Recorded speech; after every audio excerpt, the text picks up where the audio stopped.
Good afternoon, everyone. A hearty welcome to the webinar on nurturing the young mind. Today's webinar is going to be hosted by Padmapriya Shirali. Padmapriya joined Rishi Valley as a teacher in 1983, having come into close contact with Krishnamurti during the period 1978 to 1983. During her stay there, she taught many different subjects, including mathematics, environmental studies, geography, economics, and Telugu.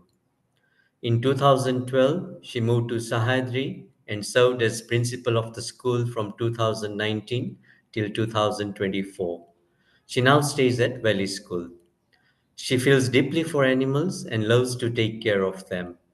I have personally seen when I was in Rishi Valley how children would run up to Padma Priya with an injured bird and how lovingly she would take care of it. She is passionate about mathematics and is currently engaged in sharing her learnings through articles on mathematics and mathematics textbook writing for NCRT. So without wasting too much time, I would ask Padma Priya to start her webinar. Thank you, Dhanuj. Yeah, welcome to all of you. I do hope I will manage to share some of my learnings here after having worked in the Krishnamurti schools for close to 40 years. Now, the title, Nurturing the Young Mind, refers to students, the students who go through these schools, and perhaps to any young mind. But in a broad sense, any mind that is open to learning and which is not dogmatic, which is not deeply conditioned, is actually a young mind.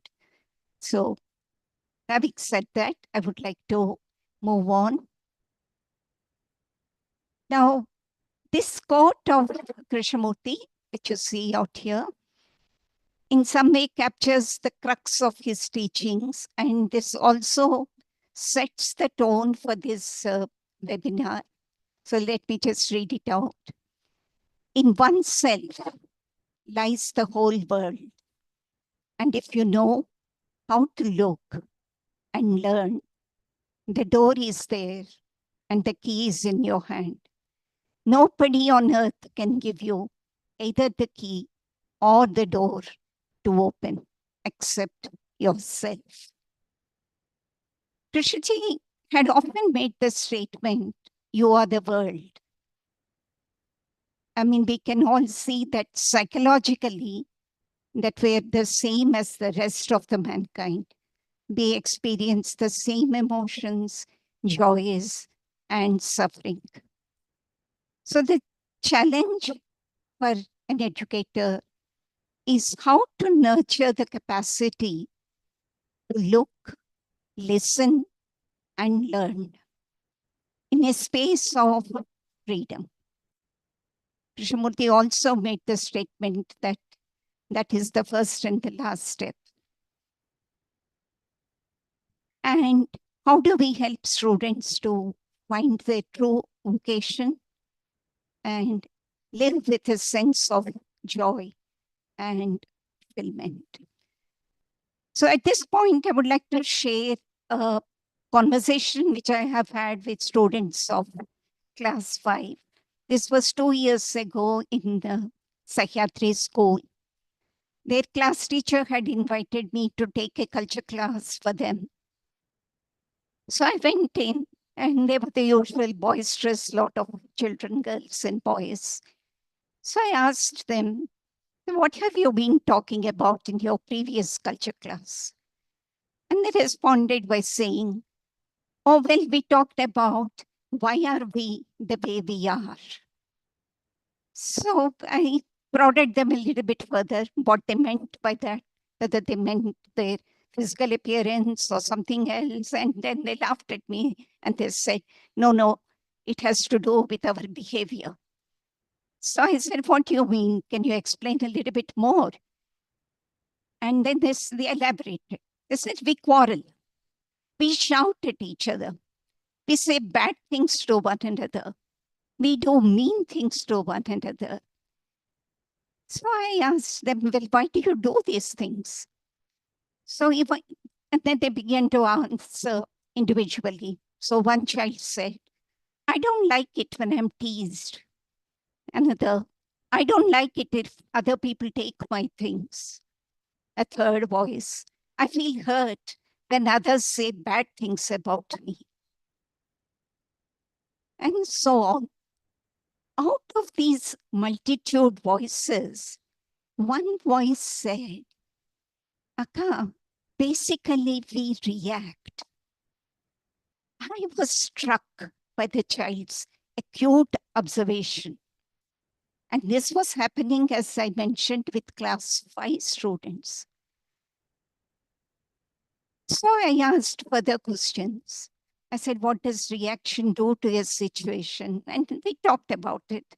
And we also talked about, does everyone react to similar situations?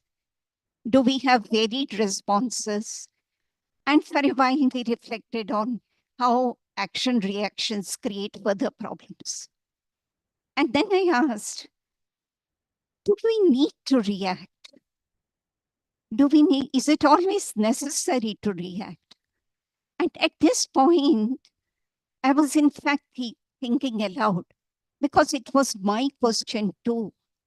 As I could see how in my life, I am reacting to others' actions. Now, this was a situation where there is no hierarchy between the teacher and the student. Because as teachers, we go through many of the things that students go through. And I really felt that at that moment that both the children and I were at the same level. I found when I asked this question, I found some of them pondering over it without answering, because it was a question for which really one had no answer. And at that moment, however, something that happened, they stopped looking outwards. They stopped finding fault with somebody else and blaming somebody else for what they're experiencing. But they were looking at themselves. What in it was them? What was it that was reacting? And they perhaps saw the possible cause of the problem, at least maybe some of them. Now, when one has a discussion of this kind, one is not trying to be prescriptive and say, look, you must not react, it's bad, it creates further problems. Now, that would not perhaps made sense, or moralizing, because I think a question has a great power, and a question which is not perhaps even answered, if it strikes a chord with the listener, it will stay in the consciousness of the person and may come back repeatedly at different points of time. But this was a pointer to me that even young children, I mean, after all, class 5 are children of 9, 10-year-olds, that they are capable of recognizing something, their emotions and so on, but also seeing a cause of that. So, well, we followed it up. Of course, we didn't end it there. We followed it up with some role play activities of typical situations that annoy them, to see if we could face them now without reacting. And there was plenty of laughter, and we ended the whole conversation there. So the question remained. Also, it has a much greater value when children see this for themselves, rather than the adult pointing out, or the adult may lead a conversation up to that point. But I think that some window opening up, that insight, is something that over which the child has ownership. Now, incidentally, the word react reminds me of a conversation which happened between Krishnamurti and a teacher very long ago, perhaps in Rajghat. I'm not very sure. So a teacher once asked him, "Sir, I don't understand many of the things that you say, but tell me one thing that I can do with the students." So Krishnamurti replied and said, "Teach them not to react." Now, these are very few words and it sounds simple, but if one looks carefully at that, there's a profound implication to that statement. Because to not react, to be in a state of non-reaction requires a certain state of mind which is alert, observant, which has somewhere distanced itself from the immediate to some extent, and which perhaps holds low images of itself and so on.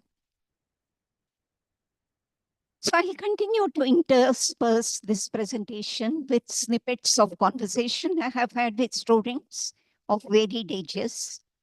While what I share here is in the context of Krishnamurti's goals, the same concerns will hold for any parent who is concerned with right education. Okay, let me now say a few words about the title of this webinar, Nurturing the Young Mind. The focus here is on the usage of conversations and dialogues that happen in a school setting, in the Krishnamurti school setting. And sometimes they happen in the formal settings like culture classes, and sometimes they happen between house parents and children, sometimes between teachers and students when a close relationship has developed between them. But by no means I am underestimating the effect of other factors which also play a role in the nurture of the young mind. One is the physical atmosphere of these places, its beauty, its nature, and so on, which also has a tremendous effect on the mind. Also, the community, the interactions, and the curriculum which happens in these schools. So the dialogue and the conversations dovetail both these aspects. So let me now move on to the next slide. So there are basically three questions that I'm going to raise out here. One is, what does it mean to nurture? Now, the word nurture means to care, to tend, and to protect. And we know this in the context generally of bringing, when we grow plants or other things. Now, in the case of when one works with children, what exactly are we nurturing? So these are certain questions which I will go into. But before I go into that, I would like to state some of the things which the current generation, the ones who are growing up right now, are facing much more than perhaps what we did. And what they face, the challenges, these are at multiple levels. The country is changing rapidly, and so is the world. And the impact of AI on education is growing day by day and at a very fast pace. And senior students who are going out of these schools are bogged down, are troubled, anxious about various things, college admissions, which have become a challenge, having to build portfolios, having to plan out their future at a very early age, the laborious admission processes, and the intense levels of competition. And of course, the job stress, which comes at a little later stage. while it is true that there are increased opportunities today, but there is also increasing insecurity, dissatisfaction, restlessness, and even great levels of anxiety. In fact, anxiety has become a major issue amongst children in the past few years, particularly after COVID.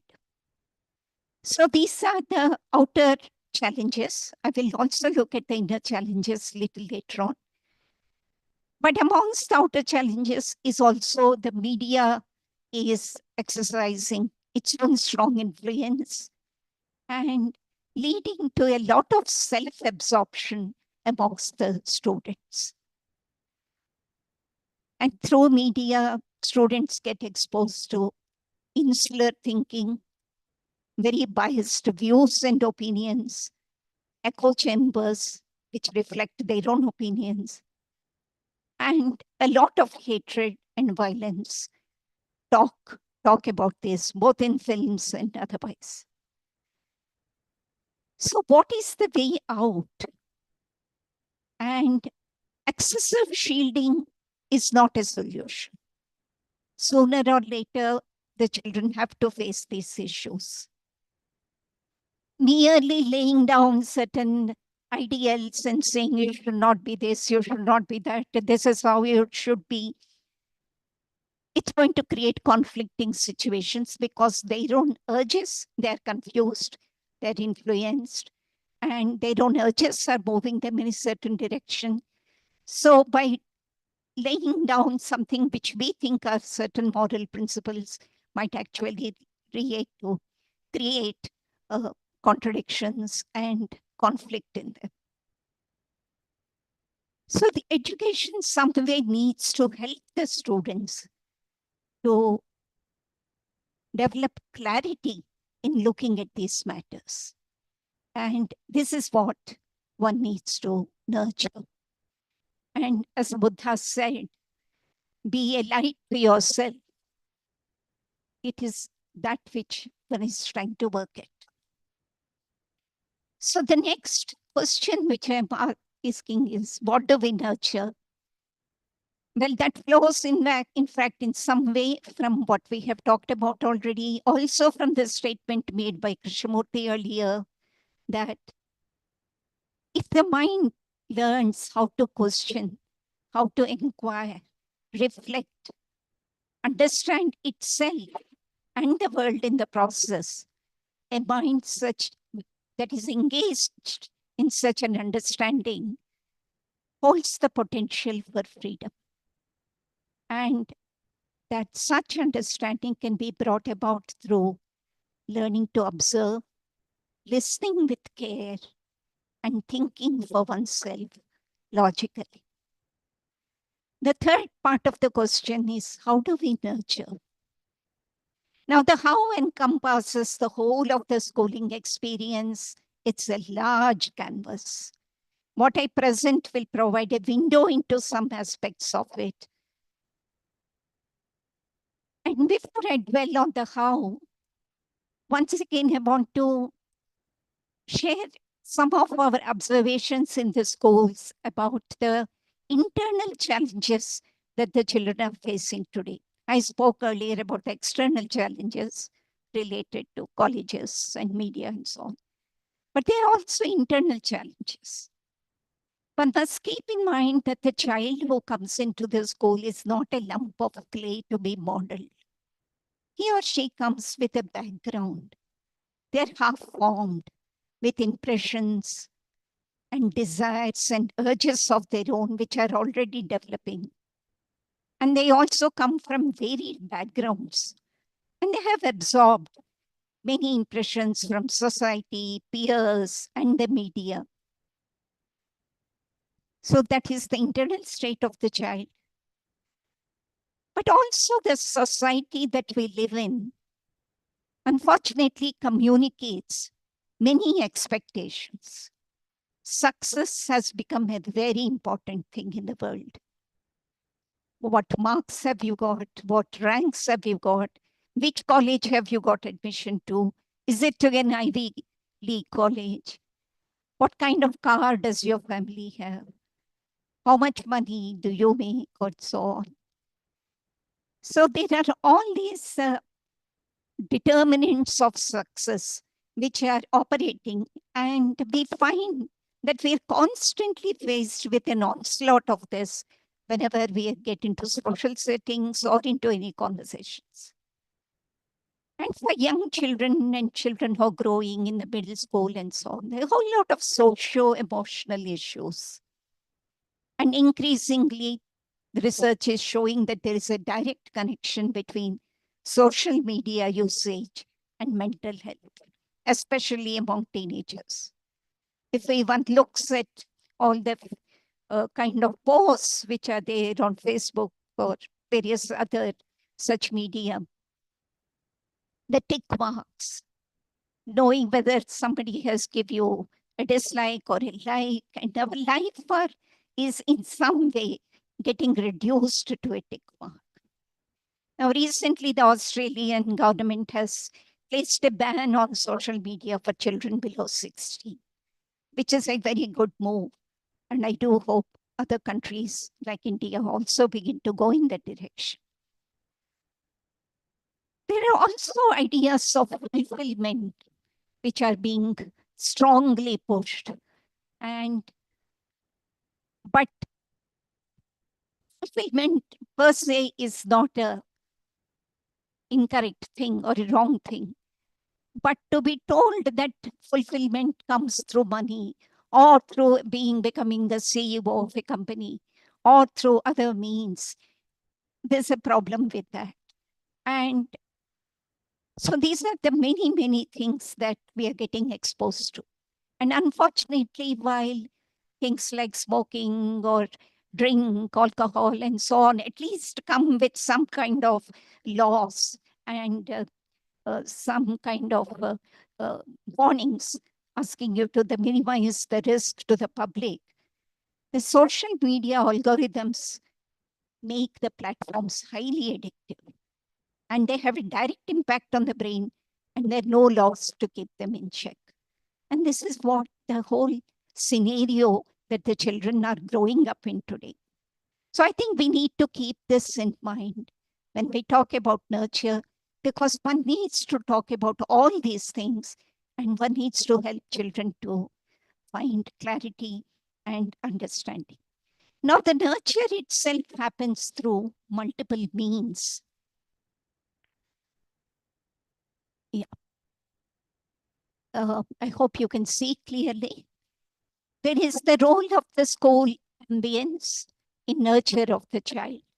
That is nature, aesthetics, quietness, and atmosphere. So I'll just read out the Krishnamurti quote out here.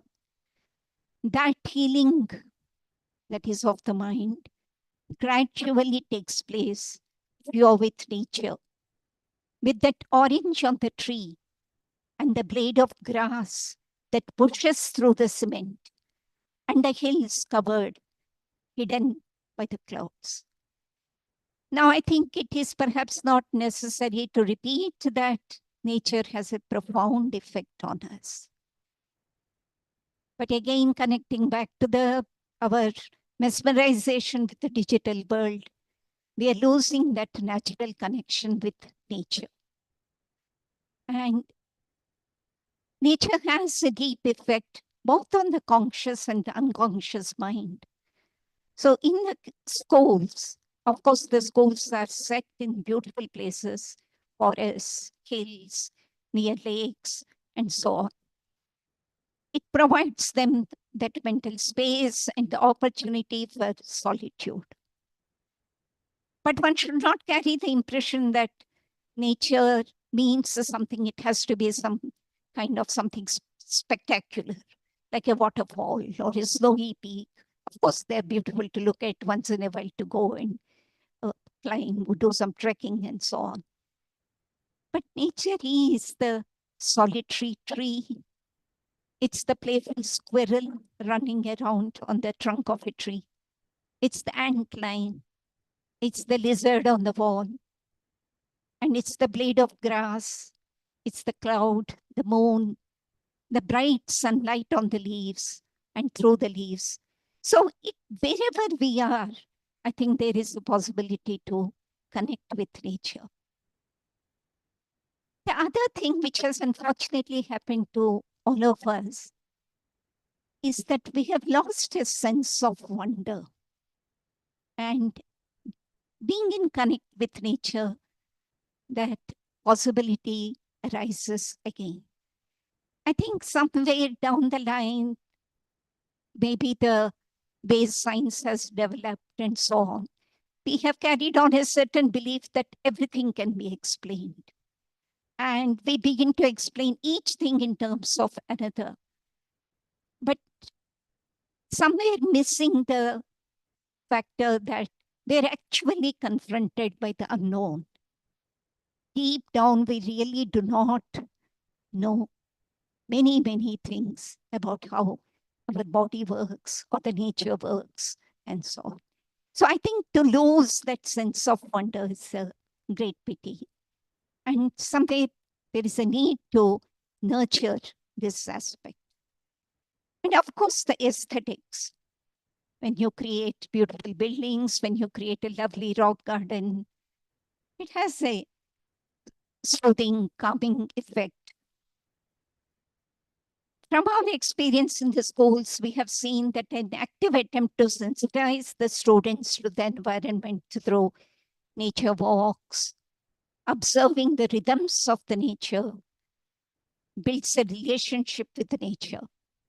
In fact, we have had sometimes situations where, for whatever reason, we were forced to cut down a tree on the campus or change a route, a path or something, a mud path, and build a concrete path around it. We have had children objecting to all that because I think for them it meant a lot.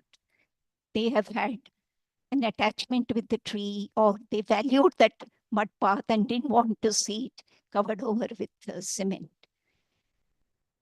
Now, but it may seem as though that just throwing in activities of watching nature and so on will nurture such a mind.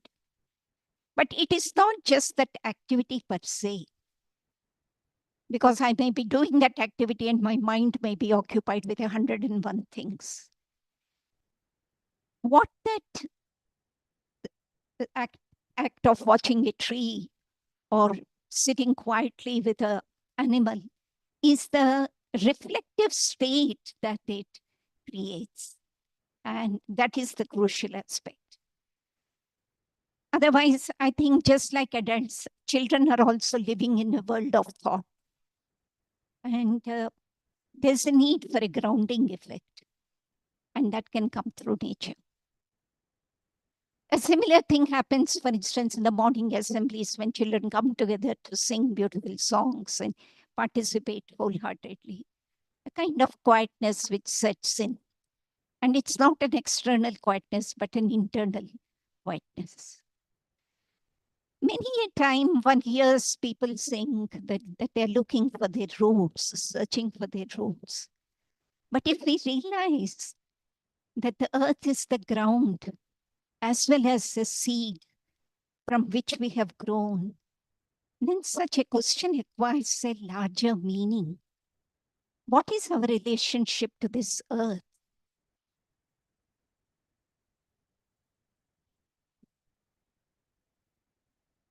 Now, the nurture also happens through the community, the people who are living out there in the schools, the culture of the place, and the curriculum which is implemented in the schools. Now, one of the things, let me read out the statement of Krishnamurti here. To understand a child, we have to watch him at play, study him in his different moods. We cannot project upon him our own prejudices, hopes, and fears, or mold him to fit the pattern of our desires. When one says, I know you, one means, I know you as you were yesterday. I don't know you actually know. Now, this forms a guiding principle for the interactions between the teachers and the students. In fact, if there is one of the special things about the Krishnamurti schools, I think it is the kind of quality of relationships which exist between the teachers and the students. There's a lot of affectionate relationship, care, and it provides the children with security. And it is only in a safe and secure space that a child will begin to open up and share his fears or anxieties or interests or the kind of thoughts that he's having. Because he or she feels that he's not going to be scolded for that or reprimanded or looked down upon, but that there is somebody to listen to them and to guide them and take them further. Now, interestingly, during COVID time, something happened which I must share out here. During the period of COVID, children were obviously not in the school, and I was being a residential school, Sahyadri at that time. And they had asked class 11 to return because we were concerned that there were many students, new students in that batch, and we felt that we needed to connect with them. And when they came to the school, it was quite a revelation and surprise to us that the children would not relate to the teachers the way we were used to with our other students. They would not observe many of the things like quiet spaces or treating each other with respect or speaking in moderate tones. And the teachers found themselves having to explain each and every aspect. I mean, very, very simple things that we thought, which we would have never done. Now, it pointed to us how the senior students, the rest of the school, all of them have a way of communicating the ethos of a place, the newcomers, and for which there was no scope in this situation. Understanding the ethos of the school takes time. And for us, it was a pointer. So it is in these close relationships that develop between adults and students that nurture acquires significance.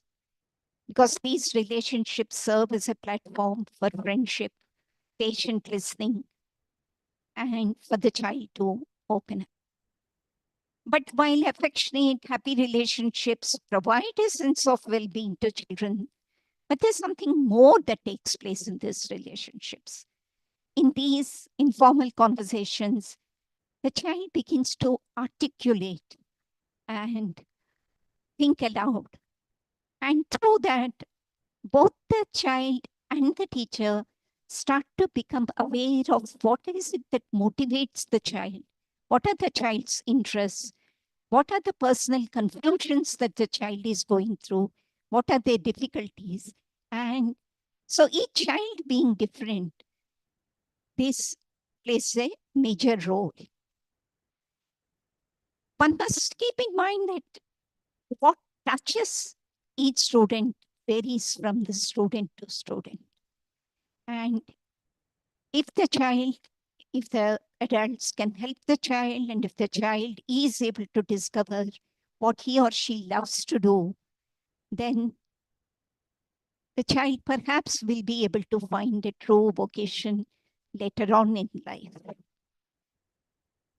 Now, Kay gave a lot of importance to this. He wanted children to discover where their love lies. Because when one does something that one is deeply interested in, there's no conflict or wastage of energy. And the work itself becomes fulfilling, so that the need for external praise and rewards is quenched. I must share here something related to something that Krishnamurti once said to a person. There was bird watcher, Mr. Rangaswamy in Rishi Valley. He was an ardent bird watcher, and he had a strong feeling for trees, plants, and color. And Krishnamurti had a very acute sense of what touches the other person. So he could see what moved Mr. Rangaswamy. And in one conversation with him, he said, color is God. So there is relationships also raise the challenge of opinions that we hold about one another. And in that context, the second statement, which is put out here, when one says, I know you, I think it's a challenge both for the children and the adults, not to hold on to some previous scolding that the teacher may have indulged in or something naughty that the child might have done. To have a true relationship, one has to be able to put that behind and see the child afresh. So the curriculum designed by the schools, that is the third aspect of it, also takes some of these aspects of the teaching and weaves topics around it.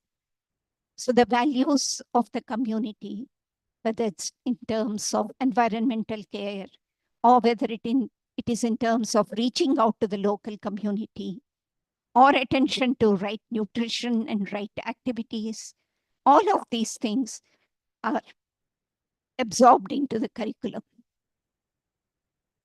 But it's important that with the young children, that the curriculum needs to be based on observation, tactile thing, and not just through books or media and through information, which is something that all of our schools do.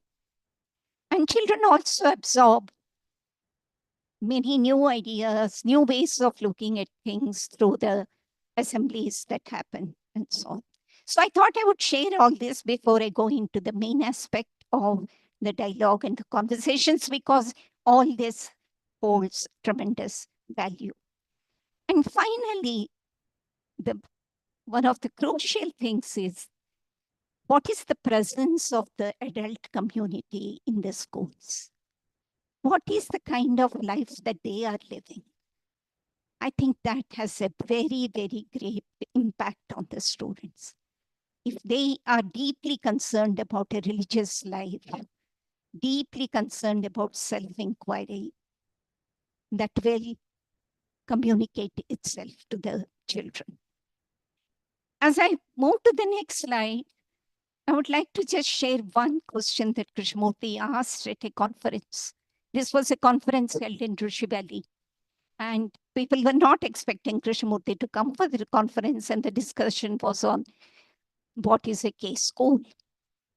And suddenly, somewhere halfway through the conference, Krishnamurti appeared in the audience. And he sat in the audience, and it must have been quite a nerve-wracking experience for the panelists, because with Krishnamurti sitting opposite there, and they were discussing what is a Krishnamurti school. And he asked the question, sir, if you remove the word K from the Krishnamurti schools, what is left in the schools? And I think the question was received with a lot of silence, because it really got everyone to look at what is it that they are doing, what is it that how are they working, and what of the teaching has actually filtered into the school. So I think Krishnamurti left that challenge, and it's a challenge which will remain forever, because the places may have a beautiful atmosphere, but the quality of people living and the way they live their lives has a tremendous impact. So let me now move on to the next one, which is the focus of the webinar in some way. I'm sorry I took a lot of time in this preliminary thing. So with nurture happens by reflecting together on various things. In a statement to Markley, It's right there in the book called Open Door, which is written by Mackley. Krishnamurti made this statement. Learning how to learn is the only reason for a child to go to school. I think for Krishnamurti, it was how to learn was a very, very important aspect. Now, one may get the feeling that, oh, don't we all know how to learn things? We learn from books, we learn from teachers, we learn from YouTube videos, and so on. So, what is involved in learning, which is not clouded over by various things, which is in some way, which has clarity, which is not filtered by the past through past experiences, with the thought does not play a role, where the learning is pure. So these are some of the things, and we will look into that. So I want to share with you at this point another conversation that I have had with class 11 students at one time. In this conversation, that it was the students were talking about how issues of relationship hurt them. And so we went into a few examples of the situations that cause hurt, a feeling of being let down, teasing that has crossed the line, not being treated with respect, someone looking down upon them for their lack of capacity in some area, various such situations. So the question went into a discussion about what does it mean to be sensitive to another? What does it mean to have empathy? What does it mean to look at something from the other's point of view, and so on. So this was all in some way directed outward.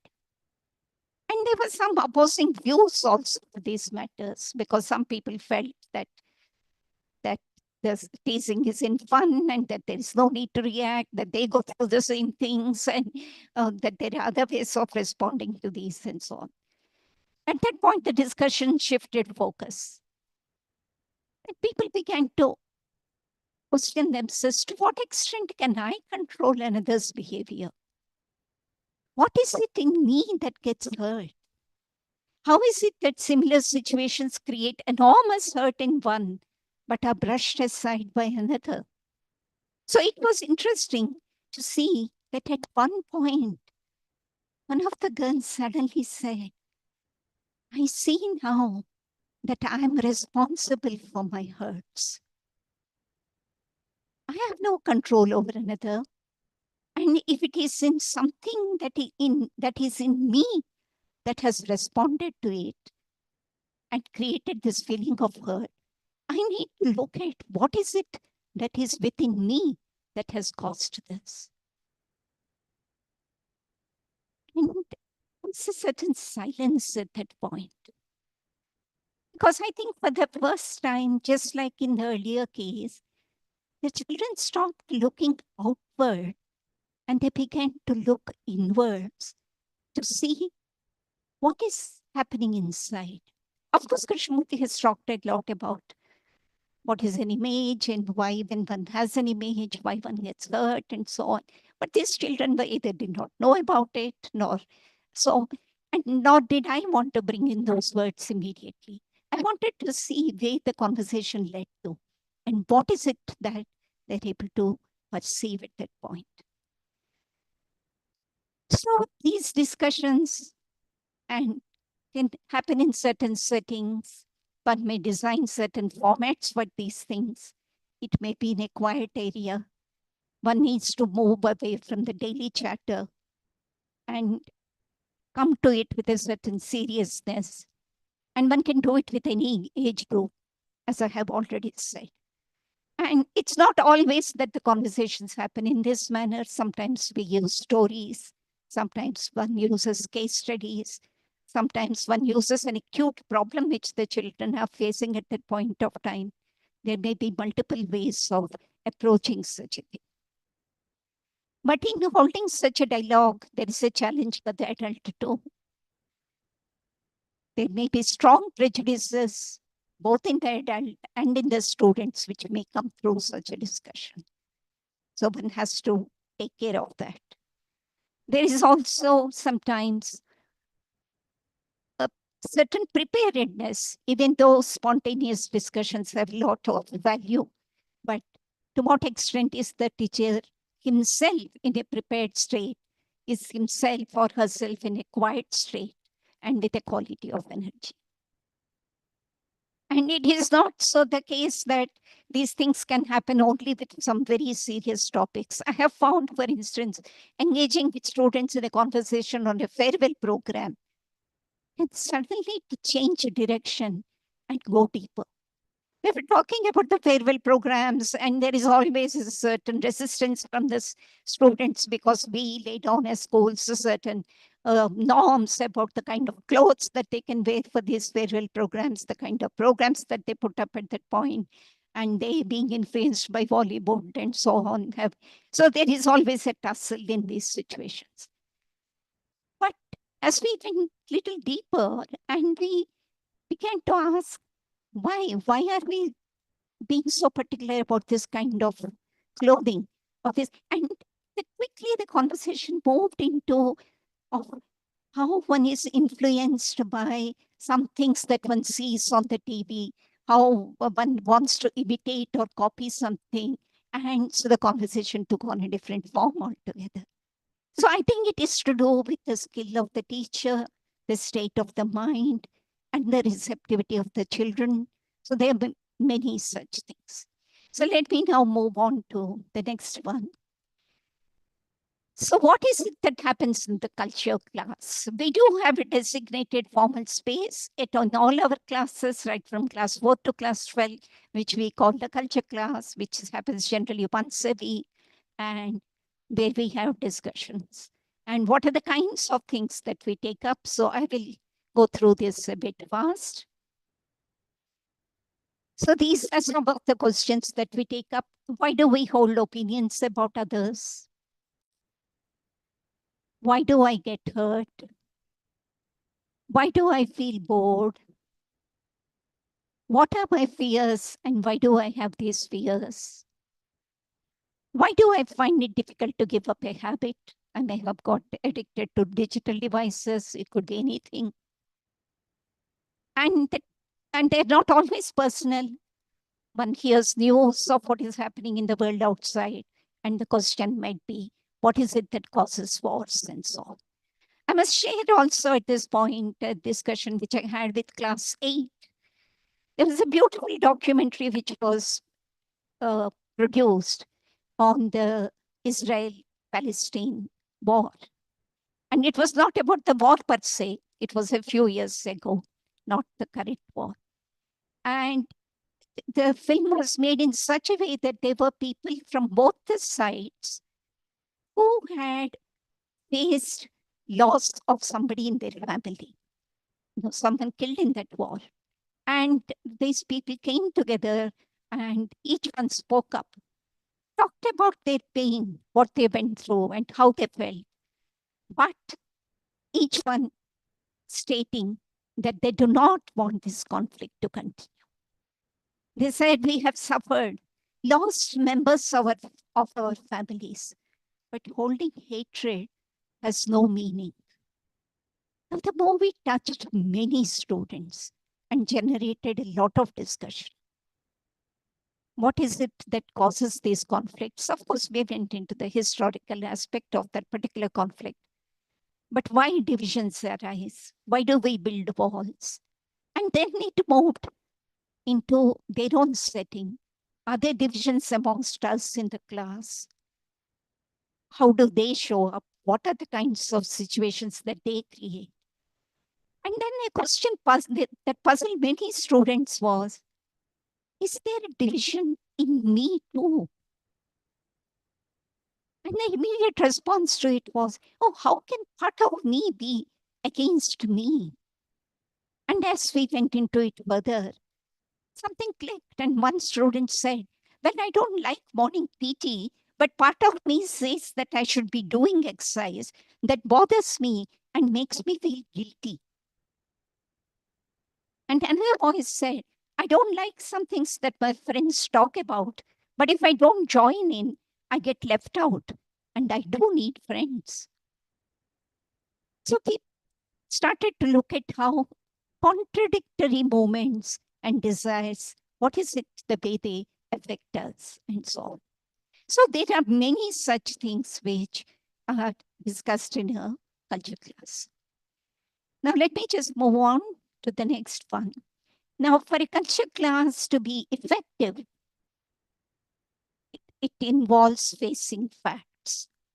Because if a child lives in a kind of dream world and begins to think that they are already, they don't have hatred in them, or they don't feel jealous, or they don't have envy, now that does not lead with, it does require looking at facts. And looking at facts in a, not in a some kind of an atmosphere which is threatening them. So Krishnamurti says here, so when you're listening to somebody completely, attentively, then you're listening not only to the words, but also to the feeling of what is being conveyed, to the whole of it, and not part of it. Now, one might think, what is there so much about listening or looking? I mean, we all look, we all listen to things and so on. But in reality, most of the time, they are not really there when they look and we listen. There's a lot of preoccupation with thoughts. There are many other things that are happening.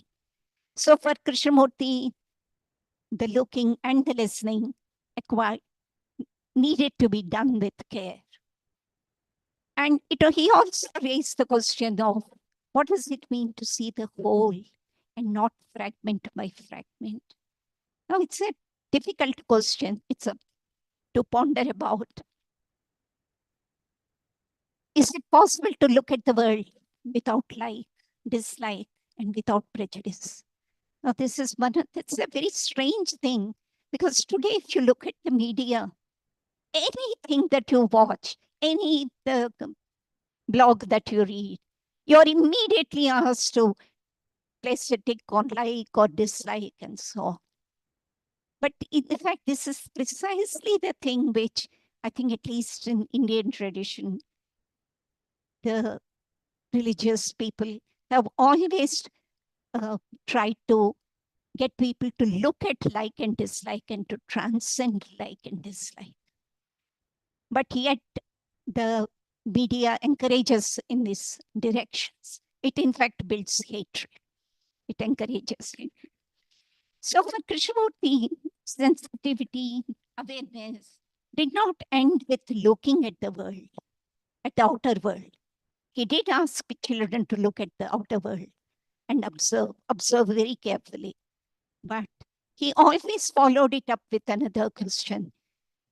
He said, can you look at the inner in the same manner?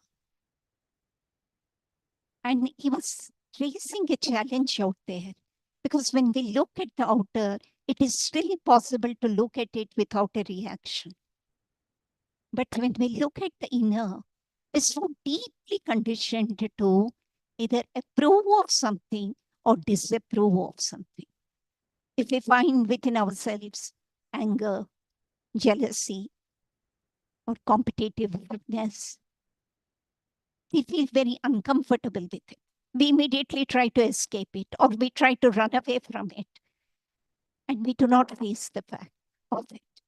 So the Krishnamurti's teaching requires a person to stay with what is. Because in staying with what is, something can unfold, unravel, and there is a scope for freedom. So this takes us to the next thing of, well, what does it mean to listen deeply? There are many other questions, but I will move forward. Now when it comes to awareness of one's emotions and thoughts, this is something different which begins to operate other than mere looking and listening. Perhaps looking and listening is part of it, but what begins to operate is attention. If one is attentive, aware of inattention, out of that flowers attention. Now, we often say to the children in the class, don't be distracted, or we often complain in our meetings that oh, so and so is distracted, and so on. But Krishnamurti did not make a problem out of it. If one has that quality of attention, and it's true that there are moments of inattention, we do get absorbed in something else, or thoughts take over. But that awareness of the inattention can bring about the attention again. So attention has a major factor. And if anyone were to ask me, what's one thing that every child should understand and experience during their stay in the schools, I would say attention. Because I think attention has a certain quality, a quality which is not personal. It's a quality which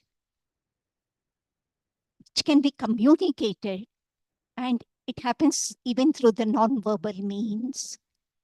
And sometimes I have wondered when I used to hold culture classes over the media, internet and so on with the children, that if it's possible to communicate that quality of attention. And in my own experience, I have found that when one listens very deeply, that it somehow communicates. For Krishnamurti, attention means no center.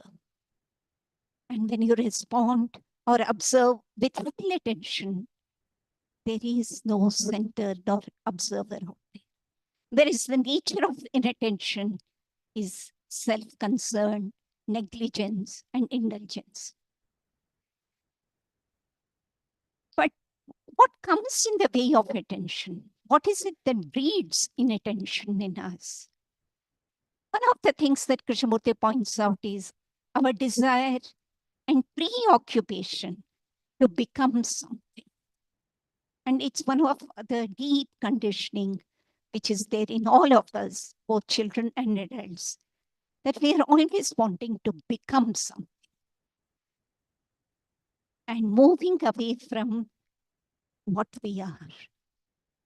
Because I think there is a lot in what we are, but ideas take over and we are always chasing something. So I think I will have to speed up a little bit. So I will quickly go through the next 3 slides and we'll bring it to an end so that you can ask questions. Look, this is a statement from Krishnamurti.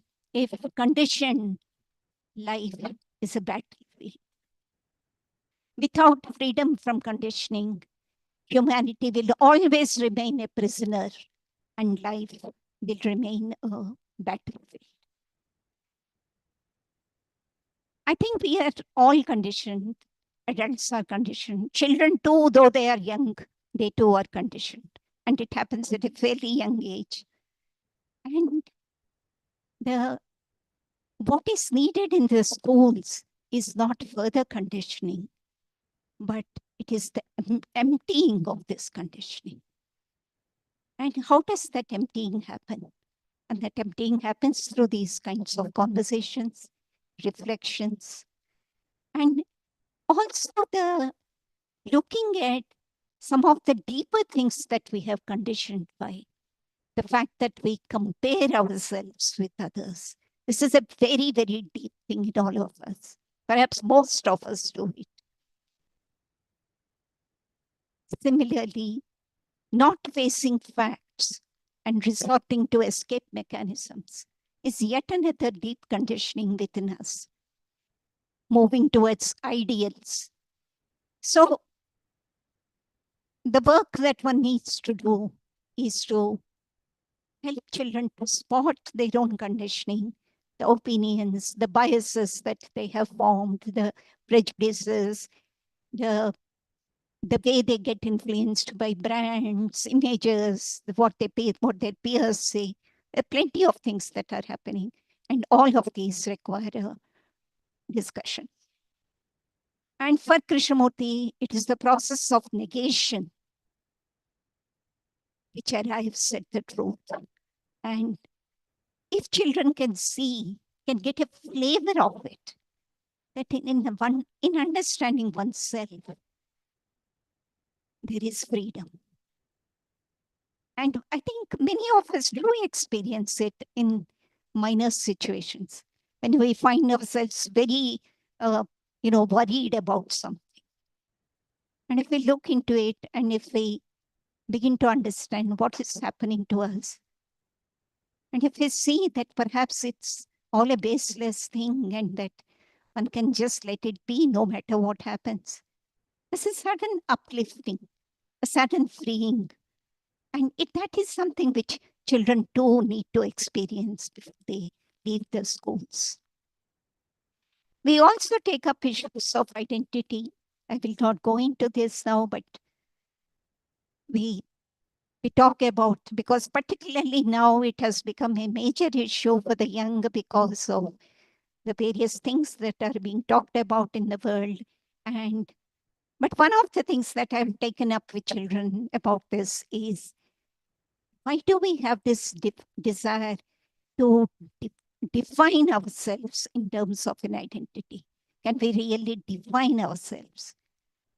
Is the identity itself not undergoing a lot of changes and so on? And again, at the end of the discussion, there was a very beautiful thing which was expressed by one student.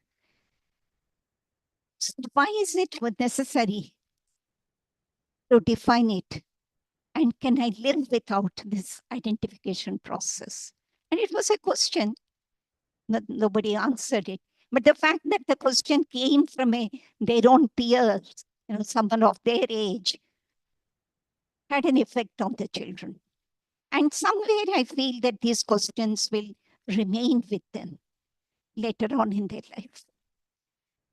Well, I'm coming to the last two slides. At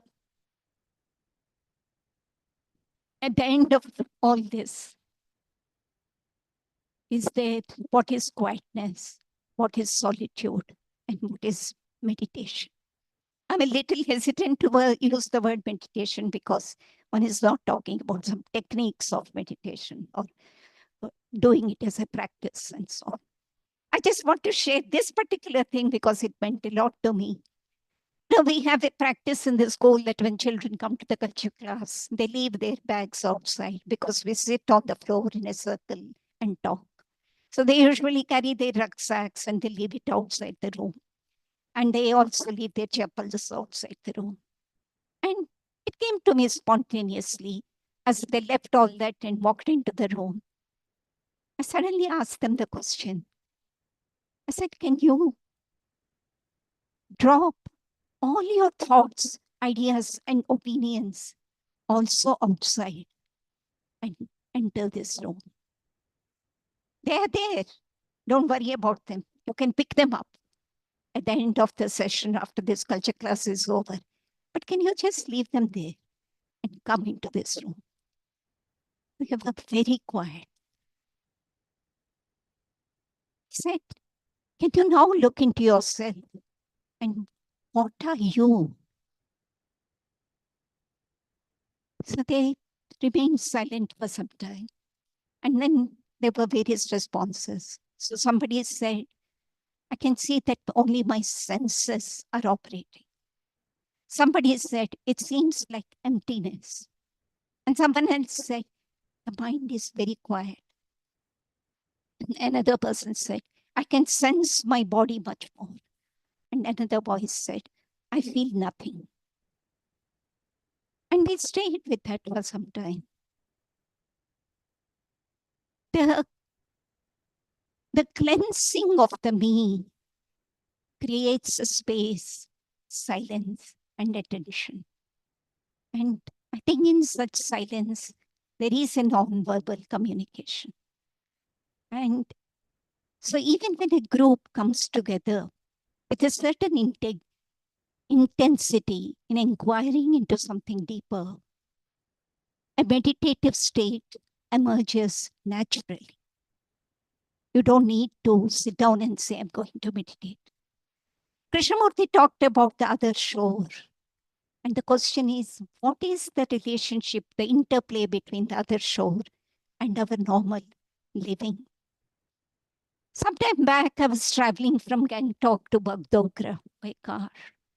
And there was the blue sky, wispy clouds. There was the Teesta River with its gushing movement of water. It had rained a lot before that. And there was this gentle movement in the trees and the standing hills, very silent behind.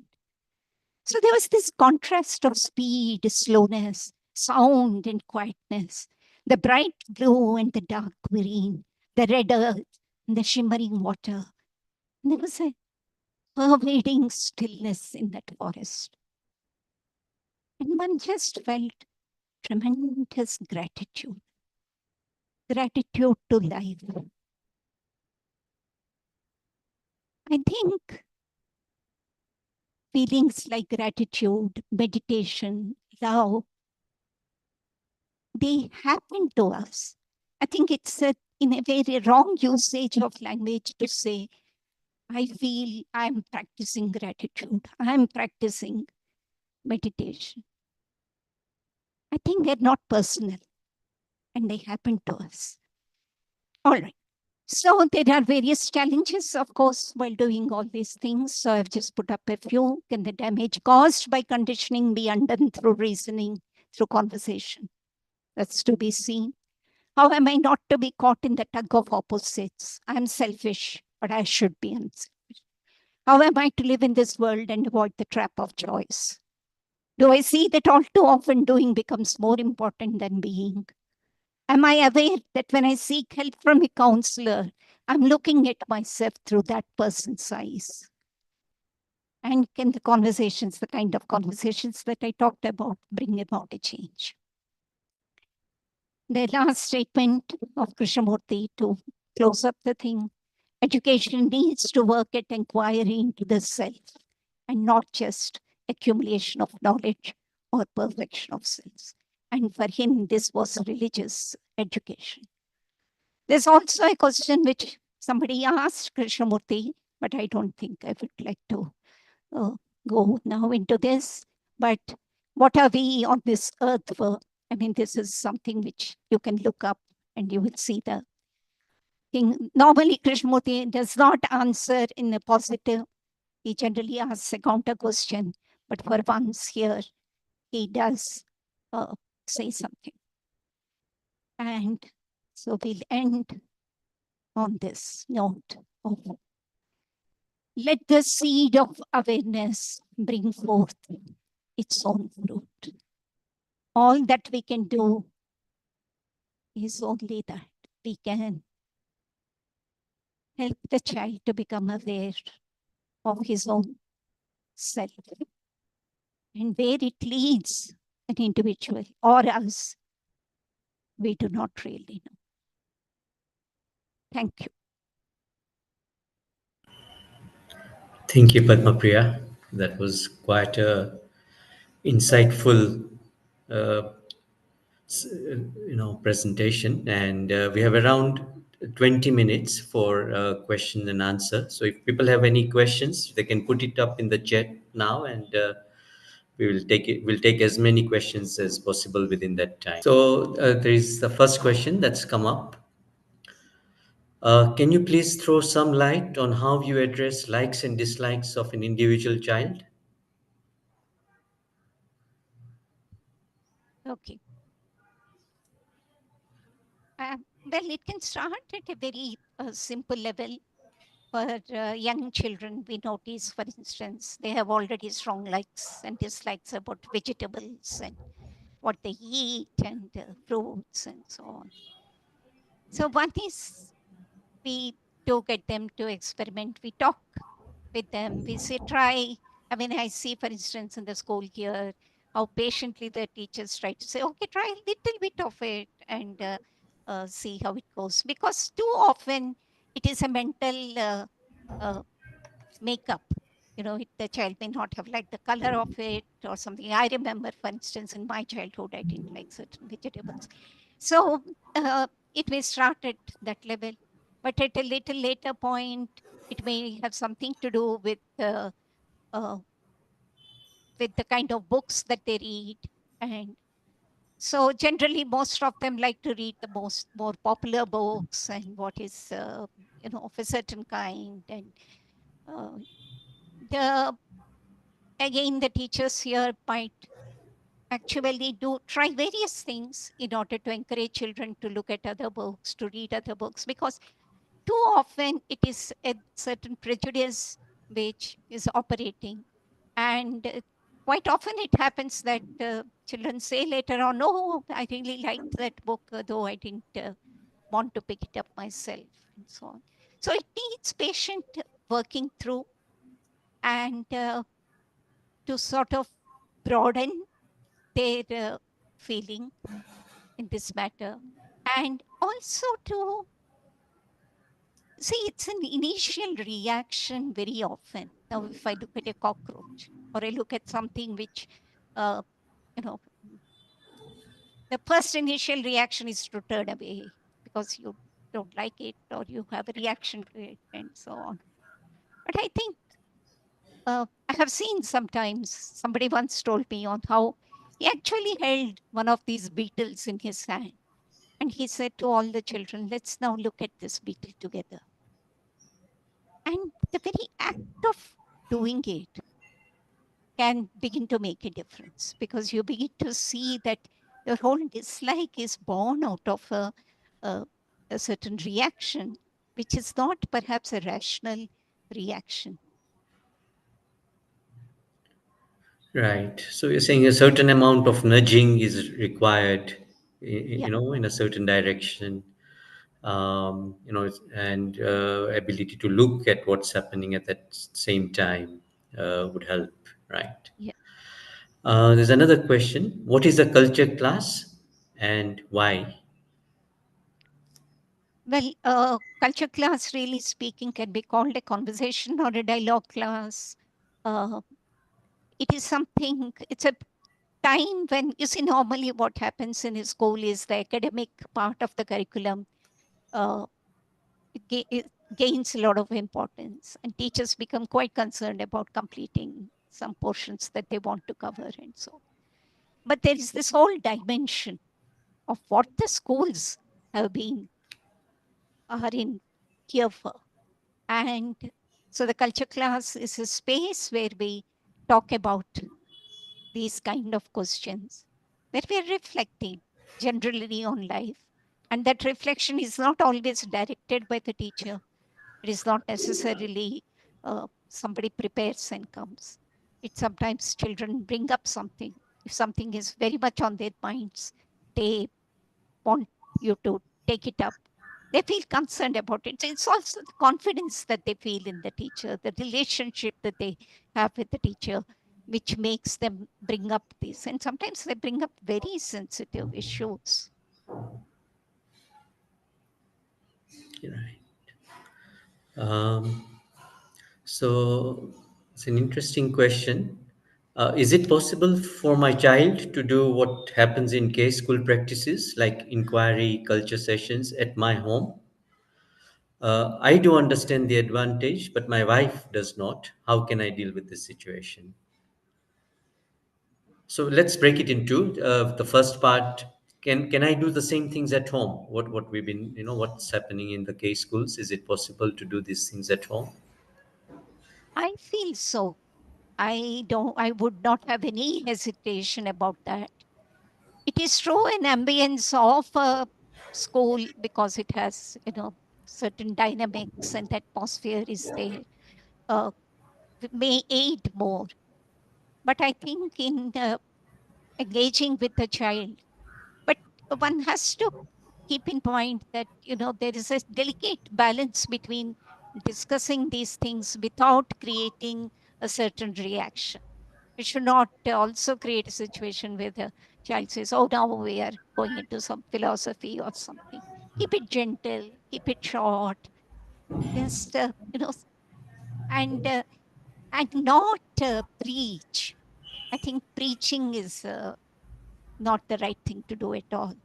It Yeah, has to be something that the children need to discover these things themselves. That is the crucial thing.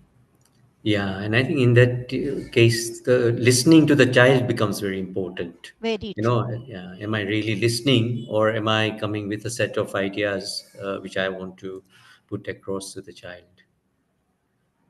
I think the question of if both the partners in a marriage are not same, it may be a very difficult. I mean, I don't know if there are any easy solutions to that.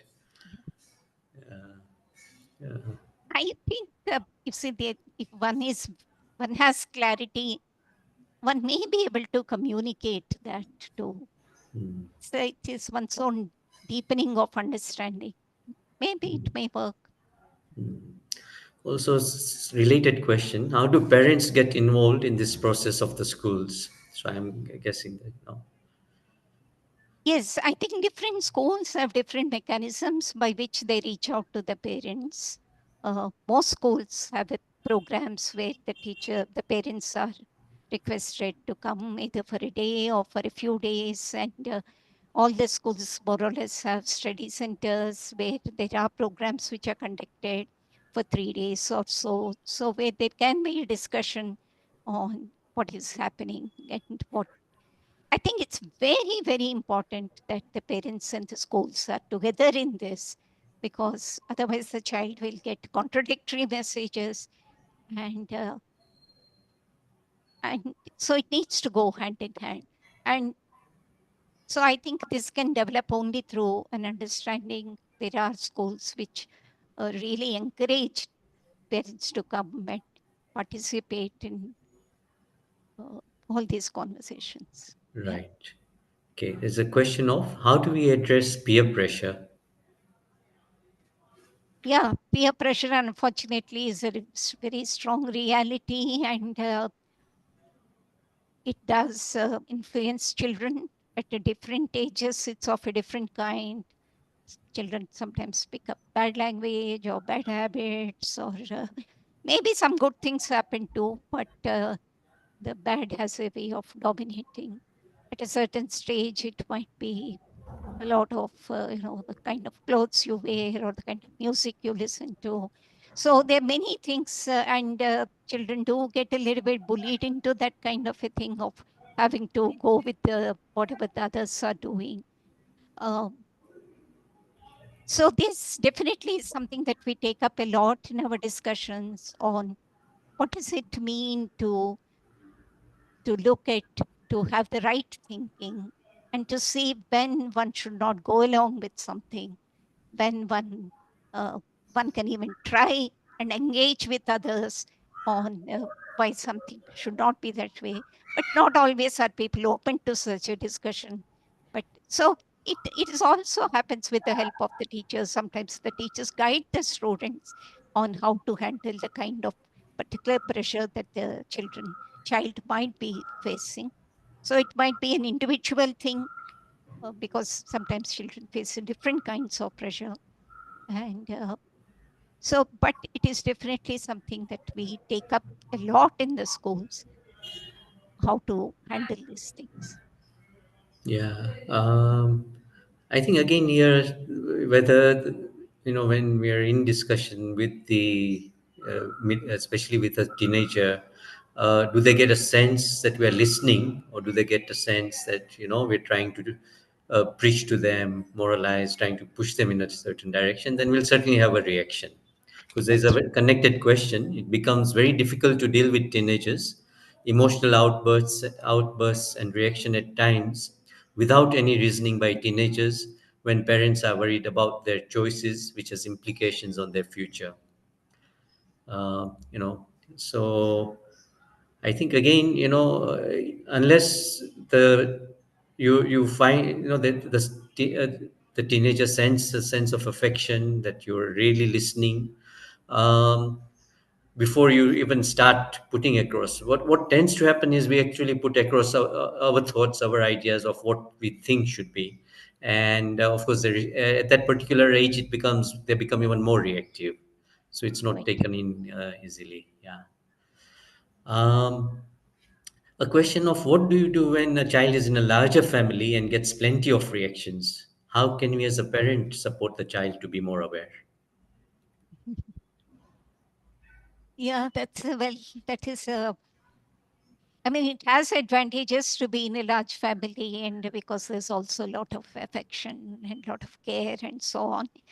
Um, it, I think one will have to, it depends upon the age of the child also, of course, but one will have to engage with the child in some way to be able to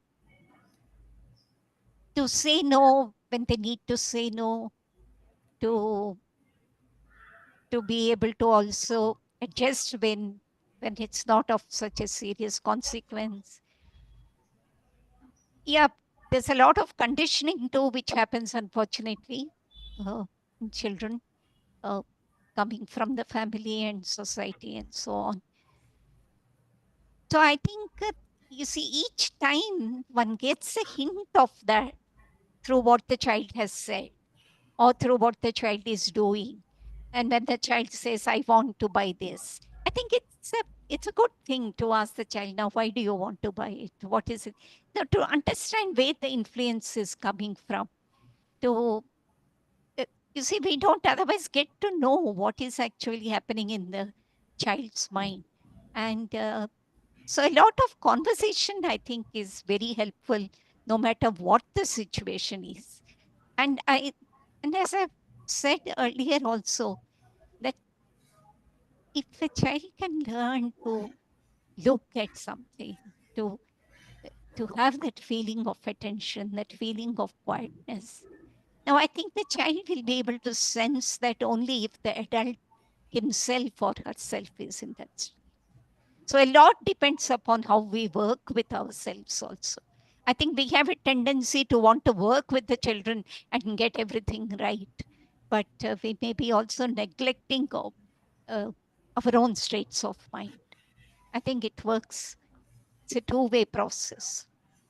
Yeah, and maybe if possible, also to engage with the family, especially the larger family, in terms of our ideas of rewards, but and how rewards can be Yeah, damaging. So having conversations with the wider family on these issues may also be useful. yeah. There are two questions very much connected to social media and the dangers that they pose. How do we warn the children against this without preaching to them? Well, I think educating, there's a lot of, while the social media is very active and so on, there is also a lot of research material on this, which is widely available now on what it is doing. And maybe it might help, for instance, in the schools that where I was, one of the things that we did was to also talk about scientifically what it does to the, talk in terms of the secretions, the dopamine, and all those factors. That is one way it may appeal to children uh, who listen to that kind of logic. It might also help to have actually experts who are working in this area, whether it's counselors or other experts uh, who can come and uh, talk to them. Often, it is true that children sometimes react to parents. Sometimes in the residential schools, they also react to teachers who are playing the role of the parents. That it is good to have a third voice, which can. So it has to come ultimately through understanding. Though at a very young age, one may have practices like, okay, now you have only 1 hour of this per day and so on, and have such restrictions, or so that they don't access other also undesirable sites and various such things. Uh, but at the end of the day, ultimately, at a time when the child is matured enough to understand certain things, one has to aim for developing that kind of understanding. But I think it's not in any situation. I mean, child, for instance, might become excessively fond of football and maybe playing just football. Now, in any kind of situations like that, it is not just going from one direction. I think one also needs to find other avenues, something else which can give joy to the child. And it is also how the parent participates in it. See, as parents, if we are going to sit the whole time with the digital devices and then say to the child, now you should not be doing that because you're at a growing age and so on, it doesn't work. So we, we have to begin at this whole thing in a multi-pronged approach. Right. I think the one final question we have time for. Connected to likes, dislikes, and attention, it is observed that not all students in a class are engaged with the class. What has been your experience of such a class, and how does one make all students feel engaged with the lectures? Yeah, that's a challenge, of course, which teachers face on a day in and day out basis. Um, the Well, teachers, of course, need to try and must do make things as interesting as possible, as so that there is some scope for activity, scope for something to uh, do, and it is not just some mere memorization or just uh, repetition. So I think the kind of textbooks that we use, I mean, there are many factors which play a role in what makes a class stimulating for the child. But I think a teacher who is also, but many a time I find that it is also dependent partly on the kind of relationship that the teacher has with the student. If you do have a certain relationship, then even if the child is not fond of that particular subject very much, uh, there's something else that operates. And so one has to, there are multiple ways of addressing these things by creating peer learning situations, small group learning, uh, you know. Uh, so there are many such things. So one has to find as many approaches as possible. Yes, at the end of the day, if still somebody is not interested, maybe a personal talking might help. I have often found that uh, calling out such a child and sitting and talking to the child makes a lot of difference, because the child then begins to feel that the teacher is concerned about him or her, and it is the concern which touches the child, rather than just the subject and so on. So what different children respond to, that's the sensitivity of the teacher. Yeah, so what you mean? It involves careful observation of the class and watching and all that, because many a time that doesn't happen also. Yeah. Yeah, yes. Right. I think we've come to the end of the time. It's 5 o'clock. Thank you once again, Padma Priya. It was really wonderful listening to you, your personal experiences with students. It's been really quite an eye opener for many of us. Thank you very much. And Thank you. sorry, we've not been able to take all the questions. There have been quite a lot of them, but I hope we've touched upon some of the main ones, and you can pursue some of the other ones, with other people as well. Right. Thank you. Thank